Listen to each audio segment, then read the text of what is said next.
This is the Symposium podcast with E. Wright and Romero.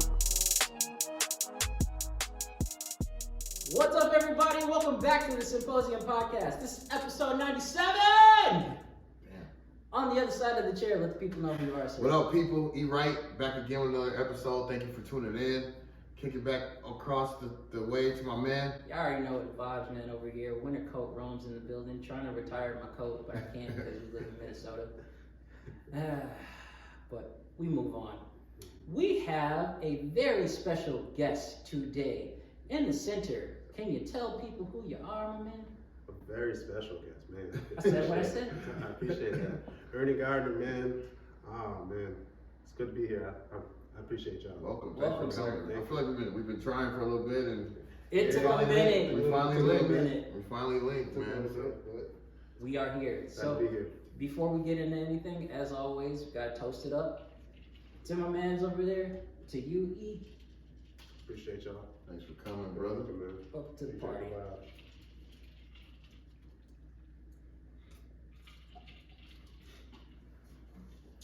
Toast. How we doing, fellas? How we doing? Good. I'm Doing decent, good. decent. Good, All right. good. I look forward to this snow, man. But Yeah. Shut the fuck Yeah, up. man, we track It's on, supposed to be man. like, it's supposed to be like 3 inches. 6 to 10. I'm 6 to kidding, man. 10. Yeah, bro. Tell me you're joking. I thought it was Nah, over. guys. I thought it was over. I thought it was too, man. 6 to 10 on this, man. Damn. Yeah. I literally had this conversation with somebody yesterday. I feel like before spring ever hits in Minnesota, we just gotta get the worst of the worst. That's how it always goes. Yeah. Then we're done. Mm, Terrible. I know. All right. Damn. In case y'all haven't noticed already, E and I, we're in the same clothes. Don't worry about it. We're doing our jobs. Working hard, man. Yeah, man. Yeah. We're doing what we're supposed to do. But yeah, we're just doing some back-to-back episodes for y'all. So as always, we greatly appreciate y'all. We're not doing news. We're not doing news. We've already done check-in. We're just gonna dive right in. We're just gonna get to it. No pressure. Let's do it. Come on, man. My man Ernie, Mm-hmm.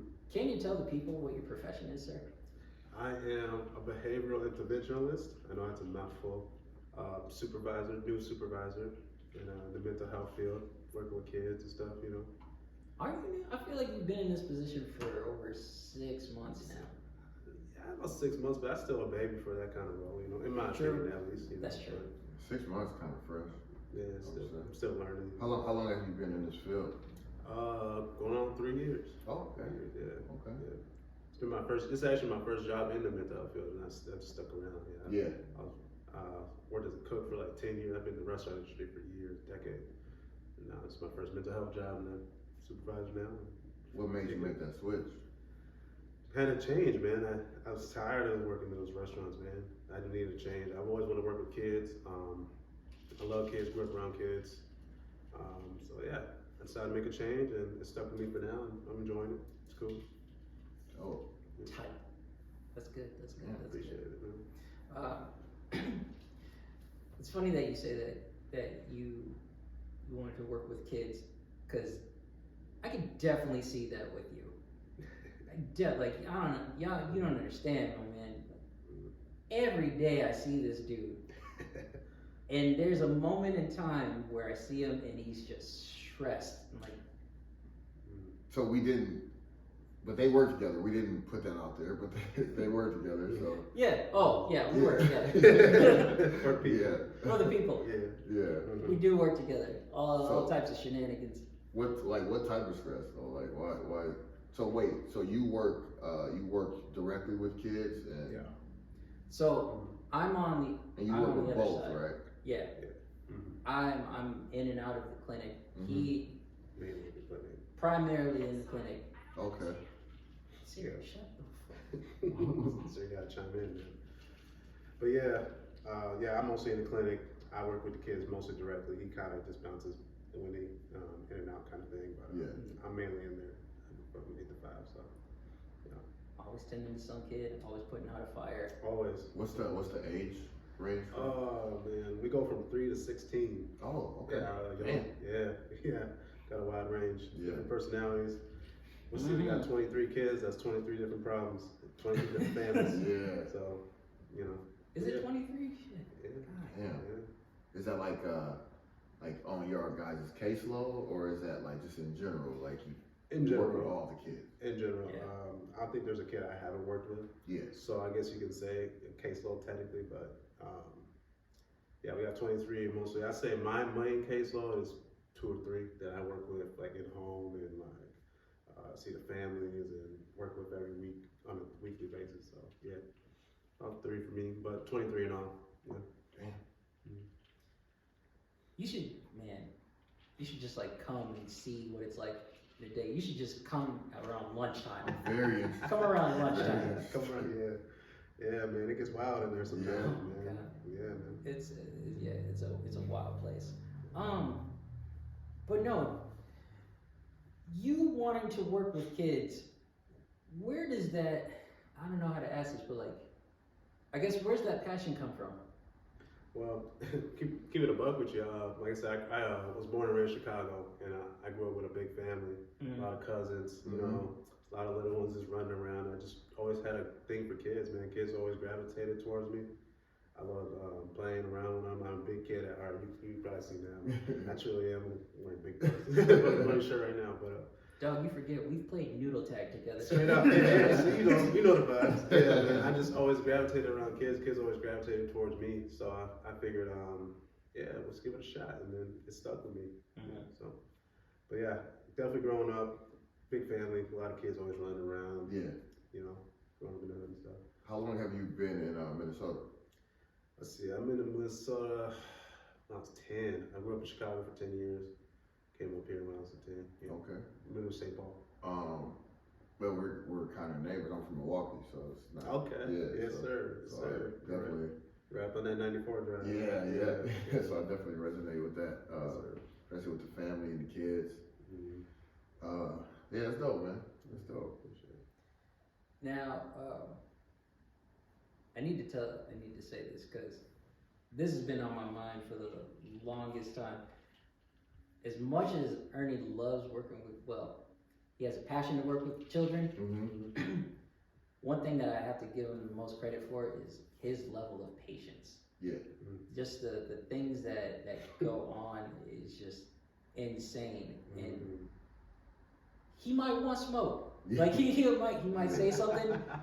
He might say something to me afterwards, but with the kid, In the midst of it, it's like. just nothing, just keeping composure all the time. Mm-hmm. And I have to bring that up because when I was starting out and I was tending, I was tending to one of my clients before he actually transitioned to the clinic. Mm-hmm. I'll never forget this. We were trying to get him into his mom's vehicle. Ernie leans into the vehicle and he tries to talk to the kid. And he's like, "My name's Ernie, what's your name?" Kid clocks him in the chin. Ernie doesn't even react. I'm on the other side. I'm like, I'll knock this little motherfucker. I'll knock this dude out. Ernie didn't even flinch. He just smiled and kept going. Yeah.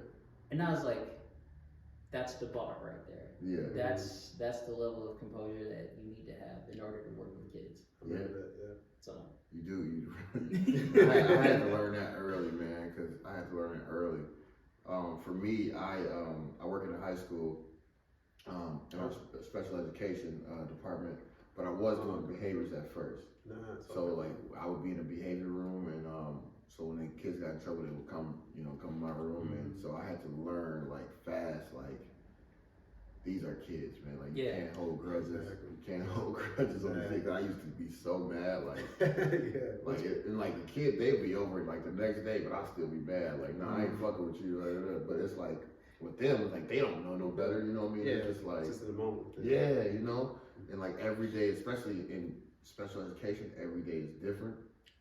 So they could hate you like an hour. Lunch, they have lunch, we fine, come back and give you the biggest hug, like, you know what I mean? So you just, as the adult in that situation, you do have to have a lot of patience. And you gotta be able to just brush it off and like, all right, we rolling. Not saying it's easy. no. Not saying it's easy. So that was gonna be my next question. Actually, this is a good question for both of you. You know, how do you get past that? I just never take it personally, to be honest with you. Like you kind of said, like, and that's kind of my favorite part about the job is that like they'll have their moment, pop off or whatever, and then like an hour later, it's all love. You know what I'm saying? Yeah. So like, just knowing that in the back of your mind, like, he ain't gonna remember this, or it ain't personal. It's not against me or nothing. You know. It's just he's just passionate about whatever it is in the moment. So it's like just brushing it off and just knowing that it's all good. Like it's all love at the end of the day. Oh yeah, I would definitely agree, man. It's like you just as much you can't take it personal. Right. You know what I mean? And that like, and don't get me wrong, like this days I'm like, man, fuck this. You know what I mean? right. Yeah. Right. You know, but man, like it's just different, man. It's like, you know, like you just gotta think of like, man, they probably get talked at all day, or like get, you know what I mean, or just get told they to work, you know. So when they just kind of act out, it's like, all right, like why, bro? Like what are you doing? So for me, it's just like, man, just having that patience and like just getting through it. Like, all right, you feel this way right now. I'm gonna let you do you, bro. Like, have your time.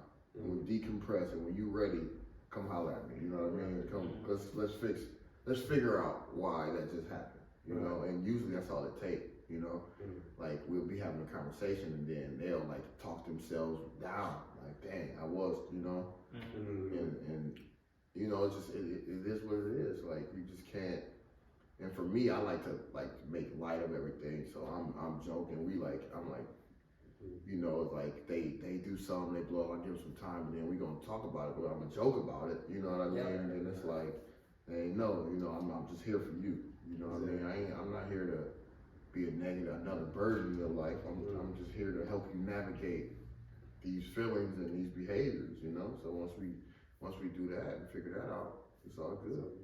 And I kind of piggyback on the patience thing, kind of what you said too. Is like some of these kids have some vicious days, man. Yeah, like some of these kids, like they start at 7, they don't get done till 9. They go to school, then they come to the clinic, then they go to therapy after, and they go to OT. So I just think it's a lot. It's a lot. Yeah. They forget that these kids at the end of the day, man. So I mean, like in my mind, I'm like, you know, some of these days, like I don't want to deal with y'all. I pop off too. You know what I mean? Like, so I see it from their perspective, you know, like, hey man, at the end of the day, I'm 9 years old, man. I just want to play noodle tag. I want to be with my friends, my homies, you know? Yeah. I don't want to be listening to me all day. I get ordered around all day. Yeah. Okay. When I had, you know, and he was having his behavior, I was annoyed, but I felt for him because I got down on a knee and I was like, what do you need? And he said, I want to play. And I was just like, damn. I'm like, I know, dude. Like, I want you to play. But you gotta work. Yeah. It's always that compromise, man. I had the struggles every week because it's like Fridays, they condition like, man, Friday's free day. And I'm like, well, we gotta do some work, you know, but if you change that for them, they storm all off. Like, but it's just like a kid told me, he's like, man, we've been doing work all day. And I'm like, bro, it's cool. Like I've been working all day too. I feel you, bro. I feel you, but it's cool. So I was like, man, all right, look, I'll be willing and dealing all day. Like, all right, if you do this for 10 to 15 minutes for me, we can do we can go to the gym, or I'll throw this movie on, or you know what I mean? But it's just kind of that give and take. But some days I feel like, man, like, yeah, you have been working all day. Yeah. But I mean, at the same time, another teacher made a good point, especially with our like lower kids and stuff. She's like, our kids are capable. Like, don't set the bar low just because you think, you know what I mean? Like, set it high and watch them get to it and achieve it. Like, don't set the bar low for them. Like, don't make that an excuse for them. And like it's just a big difference. Because I caught myself in I'm only been teaching for 3 years. Okay. But that my first years, I caught myself like, oh, maybe I'll just make it a little easier for them. And then it's like, nah, man. Like, as I've grown as a teacher, it's like, no, let's set the bar. What are we doing? Like, set that bar and set the expectation. If they don't meet it, then we can work on it. But you know, like, don't make it easy for them. Yeah, because you ain't making You're not helping them. You're not helping them at all. And the funny thing about high school kids, they'll call your ass out quick. Yeah. They'll call you out. They can sense bullshit from teachers. Like, right. And it's cool that you say that because like same kid you were talking about, he told me that one time. He was like, man, why do you go so hard on me? Why do you take it easy on me? Because like I straight up told him, because life ain't gonna take it easy on you, dog. yeah, That's just straight up for exactly. Bars. you. That's just how it is. So. Are your guys' kids? What's how is it like a diverse clinic, or is it like predominantly like what's the? It's pretty I'd say diverse. it's kind of diverse. Uh-huh. Yeah, for sure. Yeah, definitely. Yeah, I do. That's one thing that I really do enjoy, that we have a nice collective of kids, and you never really see any conflict with kids. Not too often. Mm-hmm. I would say that. Like, everybody kind of wants to do their own thing, or they want to play. That's it. Nobody wants to do work. Absolutely not. Right. But I do have a question. Like, it kind of ties into this whole conversation right now, or this topic. But for you and what you do, what's the biggest challenge that you face? Finding that balance. Because like I said, some of these kids have those days that are just like, I feel for that. 7 to 9, like that's vicious. So just finding that balance, and like a lot of people say like the behaviors and stuff, that's like the hardest challenge. That's the hardest challenge for me. For me, it's like challenging them to see the potential in themselves. Yeah. It's like, you know what I mean? Because a lot of them don't see that, or they don't know it, that it's even there. Yeah. So instilling that in them is probably my biggest challenge, because someone just, either they don't care, or they've just been, you know, not beat on, that's a bad word to use, but just kind of just molded to this point where they need everyone to do stuff for them. It's like, no, you don't. Kind of conditioned. Yeah, you know what I mean? So finding that, putting that sense of pride in them is probably my biggest challenge. Helping them find that in themselves. How often do you like see that happen though? Like when they do find it, or they do overcome that struggle? I see it a lot, to be honest with you. And it's how do you feel after that's what keeps me there. To be honest with you, that's what keeps me when they find those small victories in themselves. Hey, I washed my hands all by myself, or like, you know, or I used the bathroom all by myself, or whatever it may be. You know, I finally did it. Like, we would spend like years on that, and we finally got there. Yeah. Seeing that in their eyes, and it's like one kid one time cried because I finally did it.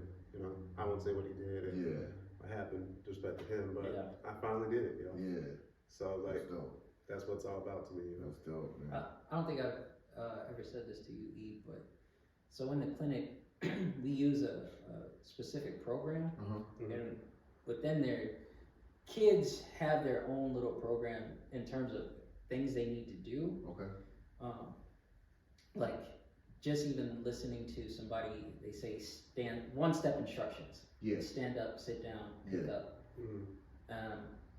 And they have to do that a certain amount of times. If they've gotten to a point where you tell them to do something one time and they do it, that's independent, and that's considered mastered, right? Okay. So slowly yet surely, they start to master things one by one. And then you just kind of check in, do maintenance, see if they still got it, which they do. Yeah. I'm only saying that because that goes with what y'all saying. Like, you work on something for so long, and you finally see something happen. It could be something small. Doesn't matter. Yeah, exactly. You mastered that thing. Yeah. And like to piggyback on that, it's like you said, we start out like a one step. Like I remember this, like we started out a one step with one kid. Within like 2 years, we finally got 7 steps. You know what I mean? 7, 10 steps, and then just keep on going. So I mean, well, not 10 steps instructions, but just like just doing stuff. Yeah. So I mean, like just those things, seeing that's what it's all about to me. That's what I love about it. That keeps me motivated to, like, all right. Because now, like, at this point, I've been there long enough, I know what every kid's working on, you know what I'm saying? So I just kind of see those steps in all the kids, and like, that's what it's all about. That's dope. So.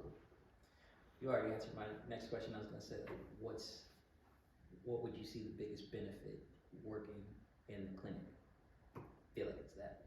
If it's not that, Well, it's partially that, but just basically that. Just watching them grow, man. Yeah. Like I said, I've been there 3 years. I think about a little one that we used to have behaviors every single day. Now we don't see a behavior at all. Yeah. I haven't seen a behavior with that kid in 2 years.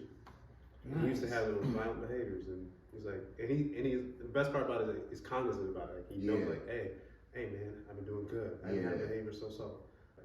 Because now, like, at this point, I've been there long enough. I know what every kid's working on. You know what I'm saying? So I just kind of see those steps in all the kids, and like that's what it's all about. That's dope. So You already answered my next question. I was gonna say, like, what would you see the biggest benefit working in the clinic? I feel like it's that. If it's not that, well, it's partially that, but just basically that. Just watching them grow, man. Like I said, I've been there 3 years. I think about a little one that we used to have behaviors every single day. Now we don't see a behavior at all. Yeah. I haven't seen a behavior with that kid in 2 years. nice. We used to have those violent behaviors, and he's like, and he's the best part about it is he's cognizant about it. Like, he knows, like, hey man, I've been doing good. I haven't had behavior so. I'm struggling at home, but I'm getting better here. I'm getting better at school. And see that awareness. that awareness in Yeah. themselves, you know. Damn. That's what I love to see, because he didn't have that 2 years ago. He didn't have that a year ago.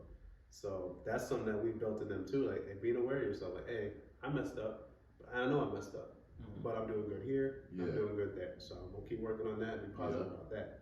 But I need to work on this. Yeah. Seeing that kind of build in them and them learn that about themselves, kind of like I said before. Yeah. Having that, instilling that in them. Yeah.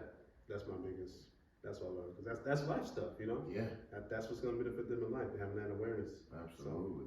How long do you work with kids? Like, not time far. I mean, like, as far as like years. Like, how do you have the same? Like, what's kids? the average? Yeah. What's the average? Like, you have the same kids. That really goes on the parents, to be honest with you. On average, I'd say about 2 years, a year or two. Okay. You know. Okay. That's what I figured. Some kids get out quick within Yeah. 6 months. They only get like one ITP. They're good to go. Okay. Some I've been there since we opened. So it's just really on them and the parents' comfortability kind of thing. You know. Have there ever been,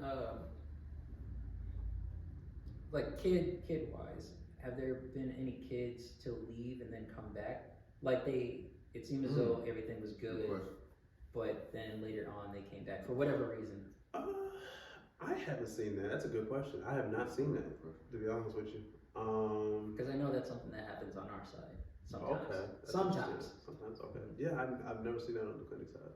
No. Yeah. TBD. TBD.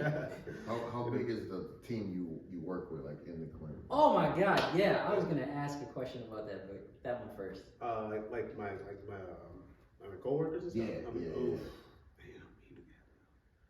I want to say I'll put a range on. I think 12 to 15. Now. Oh, okay. Damn, so that's a, Yeah, they run deep. Yeah, damn. Okay, see, I was wondering if it's like a small group or if it's like They size pretty small. That's not like they size pretty small, tight knit. What side better? There's yours. It's actually No comment. Don't answer. No comment. I do have an answer. Don't answer. I will say this though,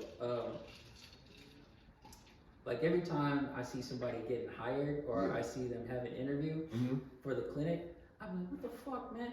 How y'all be having so many people interview? Yet there's only like 5 of us, nigga. 5 of us as practitioners. But that's what makes me respect y'all side so much, because it's such a, I don't know what the word I'm looking for, but it's such a tight knit group y'all got, and I love that about y'all. So do they go through you guys first to the clinic, or from the clinic to you? How's that In work? terms of what? And like, is it a program, or is it just like, or like, are you see different separate set of kids? You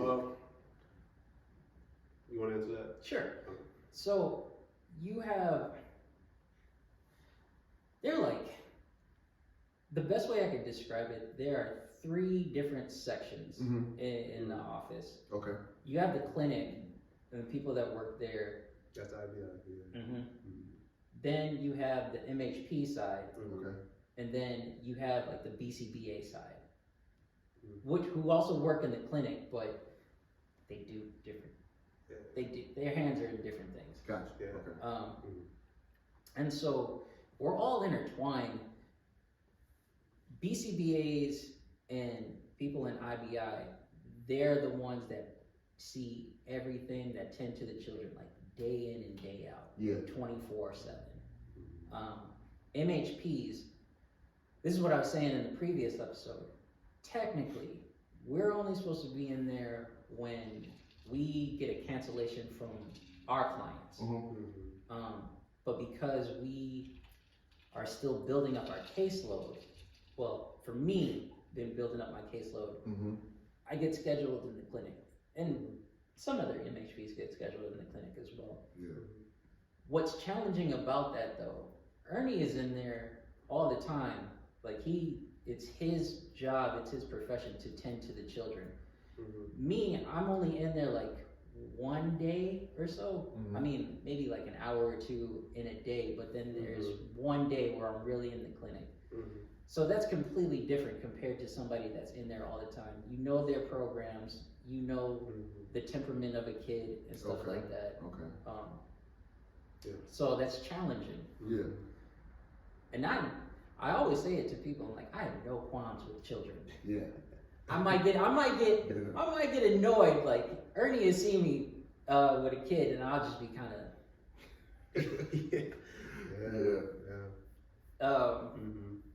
But I have no problems with the children, and I have no problem with the people that I work with, like my coworkers. Everything is fun. It's just so chaotic, and when you're not used to that day in and day out, that can get to you. Like you have to be built different. Yeah. You do. But I was going to ask you, working with children is one thing. You're a supervisor. Yeah. So you have to tend to adults as well. Yeah. Can you tell me what that's like? Interesting. Well, it's kind of like I said earlier, man. You got 23 kids, that's 23 families, that's 23 different problems. So, you gotta take it with a grain of salt. And, it's enjoyable because, like I said, they all got their struggles. But watching them come together with their families, and that's fun to do. Like I tell people all the time, doing in-home stuff and community stuff. Yeah, that's my favorite part. So that's why I had to answer for that question, but we'll get out of that. That's my favorite part of it. Yeah, so, it's really interesting because some of these families just have it hard. Like, you know what I mean? Yeah. I'm not gonna speak to their situations and all that, but like you get what I'm trying to say with that, and. A lot of these kids, like, we're their hope. Like, we're their only hope in a way. It's kind of sad to say that. So, I mean, like, that's why I really take what I do to heart. And, I love helping these families because, like, a lot of these families, they wouldn't have nothing to do with their kids if it wasn't for us. Yeah. I know that's hard to say, but that's the reality of it, huh? Yeah, it's the reality of it. But, yeah, definitely. You still didn't answer my question. But that was nice. Run it back again. That was nice though. That's good to know. That's it's very true. You being a supervisor, you tend to children and you're also tending to families as well.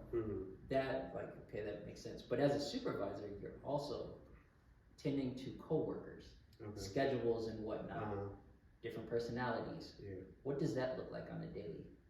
That's hard because everyone's got their life. Like, still, all these personalities, it's hard because you don't want to be a people pleaser, but at the same time you don't want to step on toes, because these are people going in working for you all day. Yeah. And like you said, this is a hard job. Like, this is truly God's work. Like, you ain't, like, no one's here because they're making a big bank. Not making money. Not making money. So you have to understand kind of what you guys said in your earlier episode too. Burnout is real, and you gotta kind of manage that with them, and that's why I'm glad we do a check-ins. We talk with them, we see what's going on in your life, what can we help you with, what do you need from us, Do you need extra time off or anything like that? I try to talk to every single one of my coworkers on a weekly basis. Just to know what's going on in their lives, because this is a hard job. Like, people don't respect that sometimes. Like, this is a really hard job. Facts. So like, and that's the same for you, E. Yeah. Oh, absolutely. Yeah, for real. I'm in our like 7-3 program too, so it's just like, you know, just straight behaviors, man. The beginning of this week was just awful, but it was like it's crazy because it was like, you know, I have staff in my room too, like extra help, but they were initiating the problems, and I'm like, yeah, you mentioned that before. Like why you can't go back and forth with this power struggle with a kid because they got you now. Now they won, you know. And it's like, and but for me, it was like, how do I approach that with another adult? You know what I mean? Like, how do I, you know, like explain to them like that's not what we do, you know, without like being too harsh with it, or you know, or just coming off aggressive. But it's like you blew the class up because you let this kid, he went back and forth with him. Now it's, you know, you're trying to set the tone for the environment. And it was just bad. And it's just like, how do you manage that? But how do you manage other adults? Like, and it's tough, you know. Because I'm like, I'm having a conversation, and when a kid has to tell you, well, tell him to stop talking to me then, and it's an adult on the other end of that. It's like, man, what are we doing? And that just bothered me so much, and it's hard, man. It's tough, and like you said, like we ain't in this for the money, cause let me tell you, man. So, I don't know, man. It's just it's tough, man. It is, man. A lot of people don't respect, like, cause like these kids, they come in at 8 o'clock in the morning, they're ready to go. You know, they're ready to run. Man. They're ready to run. They're ready to play tag. They're ready to jump, play ball. Hey, little man. 8 o'clock in the morning. Let's go play ball. Let's go. All right, let's do it. But when it comes to the families things and like the co-workers and all that, that's where it gets challenging because like it's tough because you gotta respect it. Like I said, this is a hard job. Man. A hard job, and you gotta protect your co-workers for sure. So. Definitely. That's true. Facts. Now, here's a question for you, sir. Your job or your title is one thing, but as I recall, you told me that you majored in psychology, right? How did you get into the mental health field? In what sense? Like, just like wanting to be intrigued by it and want to get into it kind of thing? Well, even like your major, what made you get into it? Growing up around, I had my mental health issues, and I was always kind of the guy that helped others with theirs, but didn't really take mine seriously. And it made me want to actually like just study it and study for myself. And then study it for myself made me love it to help others with it. So that was me. Yeah. So that's kind of how I started with it, and then I just kind of grew and still love the science of it. And, I was always intrigued by mental disorders and stuff like that. So that's what kind of got me interested in it, and then I just kind of just took off with it. Nice. Now, you're black. I am. I am. I really just did that just to get that reaction.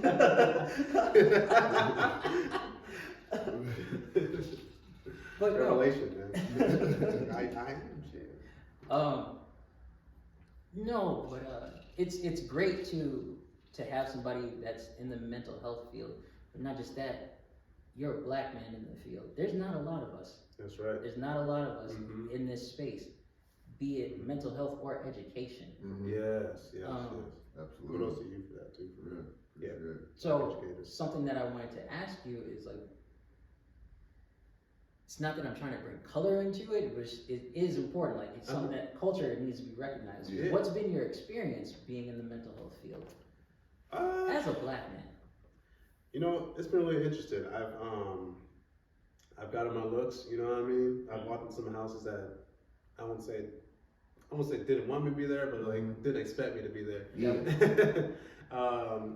You know, I really haven't seen a lot of it because like luckily at least in our space, we got a lot of diversity, so it hasn't really brought up. But you definitely see it's little tidbits here and there. I'm to add to that, I'm the first black supervisor at where I am. Oh, dope. Good stuff. That's dope. That's super dope. So going into like the admin side of it, that I've seen a little bit. It's kind of rough, but like I said, it's important because like some of these kids, they just see these. I hate to be coloring it, but they see the white face and they can't connect. And that's why I think it's important for me to be in that kind of role because like you can't connect with some of these kids, and so like you can like talk to them and work with them all day you want, but you can't connect with them. You ain't listening to hearing what they said. So I mean, like, it's different. Yeah, exactly, it's different. So yes. So and then I respect that too. Black educators is so important, man, because a lot of these teachers just can't connect with these kids, especially like where I'm from and where you're from and all that stuff. You know? So I think that's more important, and I'm very happy to be where I am, that I can do that for these kids and really connect to them, talk to them, and understand where they're coming from. Because a lot of being up in here in St. Cloud's, I won't say it's white predominant, but you know, it is. Yeah. I was gonna be nice about it, but we'll keep it above. So like just having that space where they can actually like vent to me about their kind of mental health issues, about being black, kind of being around these white folks so much, and how it affects them, because it does make a difference. Yeah, man. Like for me, like you just it brought it back when you mentioned that connection. Like there is that disconnect. Even when like for me, for high school kids, you know, the language, you know, and they can be like cussing and all that, but then it's just like it's not what they say, it's how they say it. Like you can take it the wrong way, but he don't even mean it that way. And I find myself all the time having to be that buffer, like it's not even, you know, like like that's not he shouldn't have said that, but that's not what he meant. You know what I mean? So then I have to. That's the conversation I have to have with the students. Like, hey, that's what we got to work on, because like, it's time and place. You know what I mean? Time and place for that, and like it just comes off wrong. You know, and it's just all about that connection. I did have a question for both of y'all though, like especially for me, I think it's so important building relationships with the kid. It ain't about it is about school, yes, teaching them, but like you have to build that relationship. How do you guys do that with the people you work with or with the kids you work with? That's a good question. How do you go about building those relationships? For me personally, I like to talk to the kids. I think that sounds so simple, so silly. No, but it's not. For a lot of these people that work there, they just kind of, for lack of a better way to put it, they just kind of do their job. They look at the tablet, then just go through programs, yada yada. Yeah. But for me, I like to talk to these kids.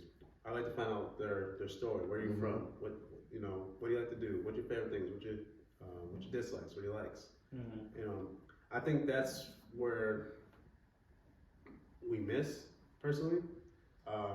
We get stuck in wanting to just do our job and forgetting that these are kids and they're people. They got likes, they got feelings, they got emotions, they got dislikes, likes, just like we do. Yeah. And so I just try to find a connection just like that. Every kid got their quirk, and I've learned that over the years, which is really cool. But that's what I like to do personally. I just like to talk to them. Yeah. Connect. We're in the same boat. I'm very much about playing. I'm very much. You want to do noodle tag? That too. Yes. Yeah. Let's go. But I very much enjoy sitting with a kid and just talking to them.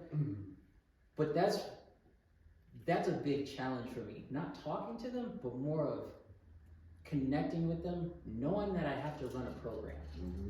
Like that's what throws me off. That's the balance. It's like, and just keep it real with you, I'd just be like, fuck this program. Though they need it, I have to keep that in mind. It's like, we have to do this work. Like, it has to be done.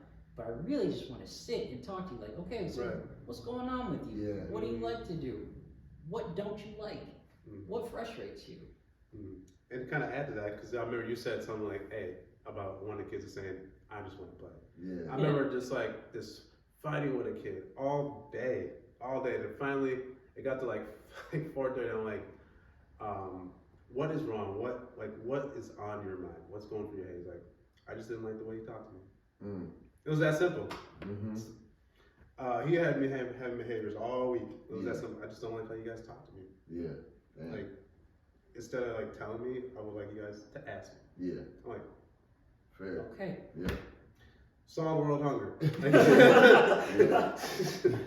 Like, Jesus, like, Yeah. okay. And then, like I said, he was cool after that. We were good for like Yeah. a month or so. And then, but it's just the little things. Just like talk to them, you know? Like, Yeah. okay. And then, like I said, he was cool after that. We were good for like Yeah. a month or so. And then, but it's just the little things. Just like talk to them, you know? And I think that's where we get lost sometimes. So That's kind of mad humbling. Yeah. In a way. It is. it is. It's like you're supposed to do things a certain way, but then when you go outside of that structure Mm-hmm. and Yeah. you get that answer, you're like, oh, Oh. it was me. Yeah. I'm the problem. I just didn't like how you talked to me. Yeah, man. I would like you to just ask me. Yeah. Oh. And like just to follow like a road, you said like sometimes they just want to play. It's like, dog, I spend like the rest of my night building this lesson plan. Like, all right, we can do this, we do it. I get there the next day and it's like, oh, y'all not yet. Oh, like we not gonna get to this lesson at all. And it's like you gotta be okay with that. Mm-hmm. And like for me, like education, like some teachers are not okay with that. And it's like, nah, like you can get it done. It's just like, all right, change your plans though. You gotta be able to on the fly. It's like, all right, then you could see they not like I can try to convince them like, all right, we gotta do this, and you just at some point they're not doing shit. And it's like, all right, let's change gears, and then I'll have them doing something, whatever they want, and I'm like, all right, but we're going to get to this lesson at some point. So just so y'all know. And then they kind of fight a little bit, but then we end up getting to the lesson, even if we do a little bit of it. But you gotta be able to balance that and like gotta be able to accept like, all right, we gotta redirect. Right. And it's tough. It's the right word, actually. Yeah, and it's tough, but it is what it is, man. Big facts. Yeah. Now, you being in this space and just doing what you do, I think you're great at what you do. I give you props every day. I check in with you every fucking day. I appreciate that. Like, hey man, you good? Yeah. You do. Don't lie to me. You do. This isn't your end all be all though. There are other things that you want to do with your life. So, what does the future look like for you? Scratch that. What does the near future look like for you? I've kind of gone back and forth with that. Part of me wanted to maybe go back to school and like do therapy for like go back to the States and do like therapy for like black kids and stuff like that in school or something like that. But I know we kind of recently had a discussion. Like I don't know, it was a month ago. Like to be honest with you, I'd rather just be doing my own thing, entrepreneurialize. Yeah. And kind of I've always wanted to have a black-owned business. Yeah. I do love what I do. I don't see myself leaving anytime soon or anything like that. But the end goal, I mean, I hate working for other people. I really do. I hate being on someone else's clock, someone else's rules, someone else's time. I just hate it. Yeah. But it's obviously necessary. But I would love to be on my own time, I'd love to have a black-owned business, put my heart into something and just, have something for my daughter to have one day, But if we're talking this main, like mental health, like I would love to get into schools. I love y'all side of things, to be honest. We've talked about that before. I would love to be in the community more of it if I was going to stay in the mental health field. Whenever you want to come over to these streets, your peoples have been recruiting me for months, man. You never know, man. It might happen sooner than later. You never know. But yeah, I mean that's the end game. End game is like I would love to like own something and like pass it on and have something within the family I can give to my daughter and just build up from my, you know what I'm saying? But dude, I don't know how we overlook this, but you are a family man as well. We talk about balance. I mean, that's difficult. It is. How do you, not even how you find that balance, you tend to kids for like 8 to 9 hours, if not more, and then you come home and you have your own little one. Yeah. How do you do that? Yeah. Some days I don't even know, man. To be honest with you, it's kind of like I said earlier. I love kids. it's my job, and then I go home and I see mine, and it just lights up my day. Nice. So it's really that simple, to be honest with you. Yeah. You do gotta find that time for yourself, and I do. When she goes to bed, you know, I just kick in, watch the Sports Center or something. Yeah. You gotta find some time for yourself. You just got to. But yeah, man, you just gotta do what you gotta do, and I love my kids, and I love the kids I work with, so let's keep on trucking. It's really that simple for me. Legit. Mhm. Now through past conversations you and I have had, that we've had, one thing that's come up is you are interested in diving into the podcast world yourself. I am. Yes. What do you want to do? I wanna do a sports podcast, man. I love sports, you know. Okay. I would love to dive into that. Just have like a sports talk kind of show. Yeah. I do love talking about mental health. Yeah. That's something I was thinking about too. But yeah, I've always been interested. My brother does one. He just kind of does like, you know, current events, current topics and stuff like that, and Yeah. has fun with it. But so I've been watching him for some years, and that's something I've always wanted to do. I've always wanted to have like a YouTube channel, but you know, having kids and stuff is hard to like kind of get that started. Definitely. But yeah, it's something I've always thought about, always was interested in doing, and I think I'm just gonna finally just dive in and do it. You know? Yeah, I was gonna ask like, what's stopping you from like from just doing it? Because we've been there. We've been there. I'm still there on some other stuff, and just like what's stopping you from just like, all right, I keep saying I'm gonna do it. Why can't I just do it? Time, money, and kids, man. Yeah, that's fair. That's fair. Yeah, we're just gonna dive in. I'm gonna start. Probably August, September. That's when we just go ahead and just let it You got a month. Yeah, man. You got a month in mind. I like it. Yeah, man. I told myself that I'm gonna set a hard deadline for myself, man. You're gonna do it. Be about it. So we're gonna do it. For sure. I like it. Outside of work, what else do you like to do? What else do you do besides, you say you like sports? I like hanging with my family. That sounds so simple. That's fine, dude. Fun wise, man, I love fitness. I love to like work out and stuff. I love I bowl for fun. Okay. Friends and shit. Go out, movies, go to the bars. I love to drink. Yeah. Turn up. So whenever I get a chance, you know, to go to the bars and just, you know, whatever, you know. But yeah. I played beer pong with this man. He knows what's going on. We're champions. I'm like that. He knows I'm like that. And so how long have you been here in St. Cloud?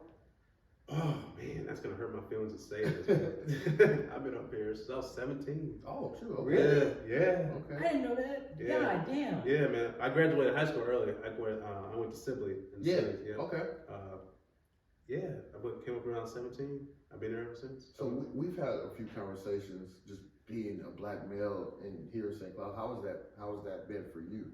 Yeah, now they hear that you've been here since 17. Yeah. Yeah, man. I'll put it like this. It's been interesting. You want to hear a funny stat from me? Absolutely. Since I've been up here in St. Cloud, I have been pulled over by the cops 24 times. Damn. So that's Really? Yeah. Oh, fuck. There's a reason why this place was called White Cloud. Yeah. I've seen it. I've seen it tenfold. Yeah. It is real. With that said, though, it's been all right. Yeah. All things considered. First and foremost, I was not aware that it was called that. Good to know. In the past, it was called White Cloud. But, I've had my run-in with the cops for,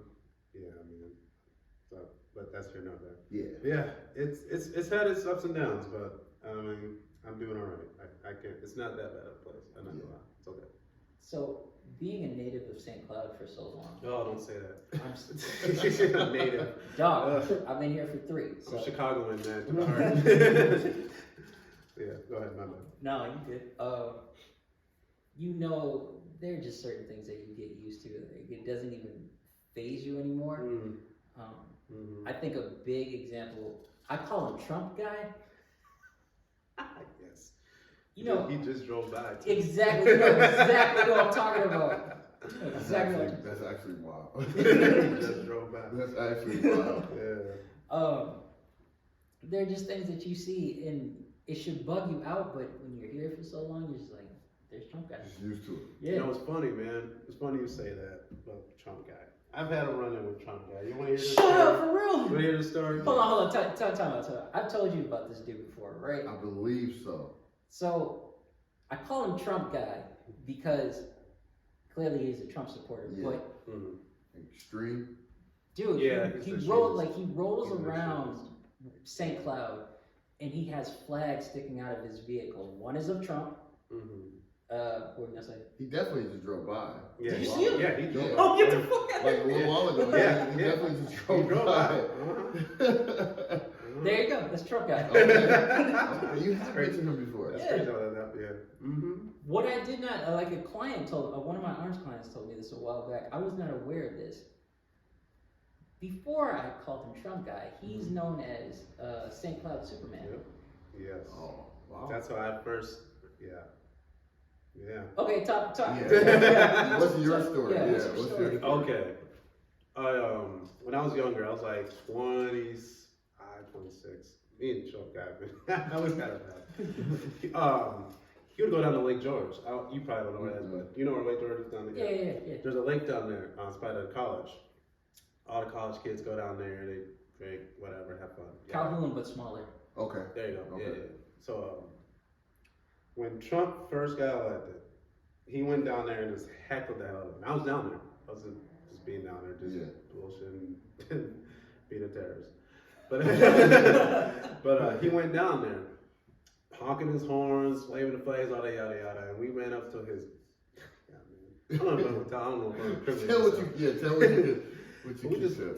He was heckling these kids, like these are like little kids, like 14, 15, like Yeah. it was different when it came to us and started nonsense. Right. But he went up to like the little kids, Yeah. and that's what really annoyed me about it. But you know these little kids ain't gonna back down for nobody. I love them for that shout. Yeah. Y'all know Good what- job. So they so yada, he's messing with them. He's like, hey man, like, so we went up to him, and my homeboy took like this sand from the beach. He's like, distract him. And we're like, hey man, like, yeah, he won, like, leave the kids alone, man. No, yada. My man takes his sand, it's frozen right in his eyes.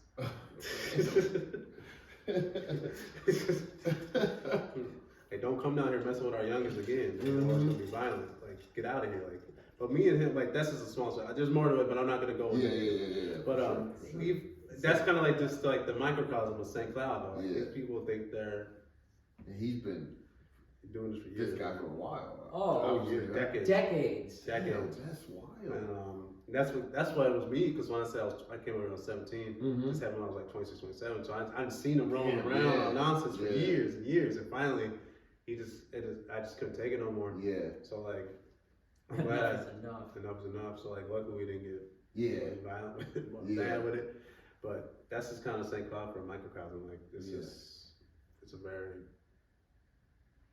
extremist place at times. Yeah. But nevertheless. Dude, I really did not know you were here that long. Yeah. Like, have you ever considered moving to the cities? It's funny you say that, because that's something I've thought about doing in the next like 2 or 3 years potentially. Like I said, if I'm going to go back to school, I'll do it that, or if I was going to really put my heart into a business, I do it in the cities. Yeah. You know, so yeah, that's something I've thought about. I'm from there, so I know the place well, and we'll see. But yeah. I mean, of course, being in Minneapolis, there's tons of diversity there. Racism is everywhere, no matter what, but Facts. Minneapolis is very different compared to St. Cloud. Yeah. However, that being said, it is good that there are people like you here in St. Cloud. It's not just that I've said it already, like you're a black man in mental health field, but that's super important, especially when kids that look like you, and you know, what if you weren't around, basically? What if you weren't here? I'll even tell you, like, for me, I worked at another mental health place, and I was not fucking with it. I felt so depressed. Yeah. Got to, I'm gonna say when we worked, can't do that. Got to this spot, and I saw you. I was like, okay, it's another brother.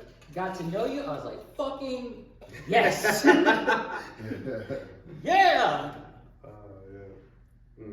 Every time we walk by, like, There's always at least one joke that said, no one else will look up. No one else of us will. will. He'll say like a Chappelle joke. Yeah. I get it. Yeah. And it's funny because he said that, like, I'm so happy I can say something that somebody understands it. Yeah, it won't go over anybody's head. Yeah.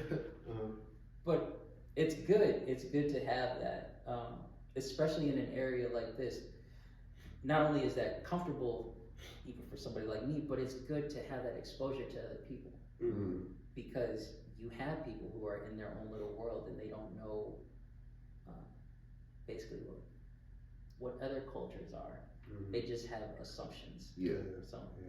And it kind of piggyback that. I know for a fact if I wasn't there, it'd be a lot different for some of those kids. Yeah. I can think of one in particular. Yeah. If I wasn't there, it'd be all different. Yeah. It'd be all different. Like For sure. That's definitely the butterfly effect of it. So that's why I love being there and being there for those kids.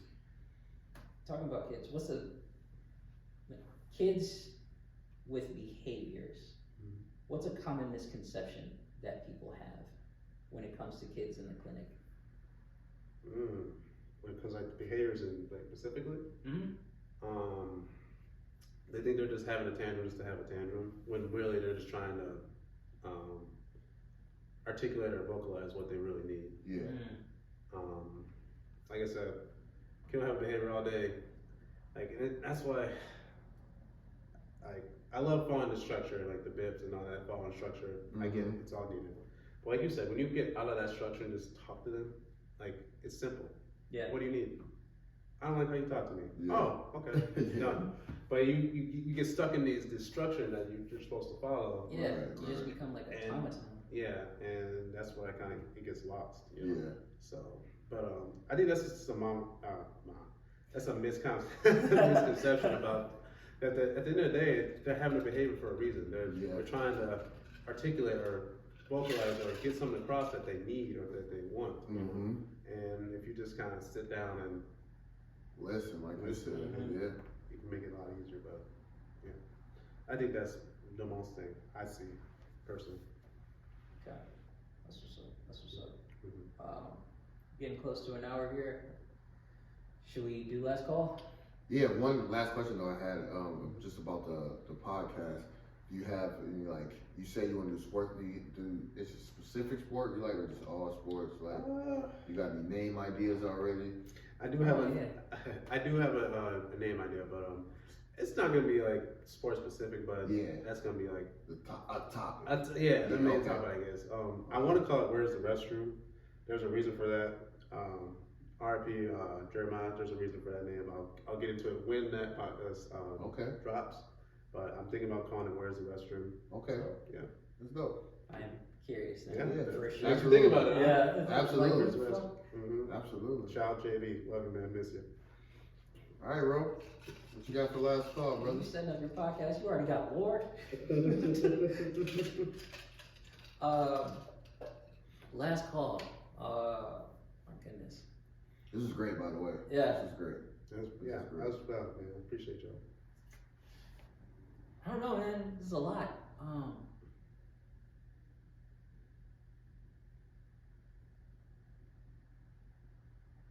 I would say. Go ahead. I would say it's just so dope to see like black men in this field, like and like, cause I like everything you said, I legit resonated with. Like I go through it on a daily, and it just was like, it just reassured that like this is what I'm supposed to be doing. Right. This is, like this especially just for these kids, and like that's all I care about. Like the other shit's like extra, it's like just seeing them work through them behaviors and try to figure out life. Like, you know what I mean? It's just, I'm grateful I get to be a part of that and to help, Yeah. and continue to grow. I'm growing as well as them, you know what I mean? So just to see black men, we could be, especially Chicago, Milwaukee, we could be, there's a lot of things we probably did do, could have been doing, you know what I mean? and just giving back, bro. Like that's what it's about to me, is giving back, man. So just thank you for that, and thank you for coming and chopping up with us, and and just hearing your story, and I'm glad you two got to link up, man. This is dope. Yeah, this is dope. It's good people right here. What keeps me in it, man. One last thing, like old timer told me something that resonates with me every day. I'll leave y'all with this. Like, you teach a kid something, he'll remember you forever, and that's what makes me keep doing this. So especially Black educators, Black mental health practitioners, we're needed. Facts. It's love. Appreciate it. Well, shit. I was gonna say, you have any words for the people? There it is, right there. Yes, sir. Perfect. I really have nothing for the people. I think you guys summed it up greatly. I really don't. I'm just happy. Hey man, that's okay. I was like, if I'm being quite honest, I'm really just happy. Like, I'm glad that we finally got to do this episode. And Rose rarely left speechless, man. Yeah.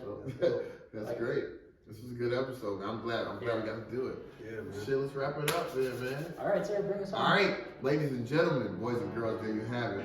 This is an amazing episode of the Symposium Podcast, episode 97. Yeah. Just want to thank Ernie. Thank you for coming through and shining your light on our audience and sharing your knowledge, man. We really appreciate it. Thank you for having me, man. Yeah. Once again, I'm E. Wright. Winter coat Rose. We are the Symposium Podcast, man. Check us out on all platforms. Thank you for tuning in, man. Appreciate y'all. Till the next one, we're out.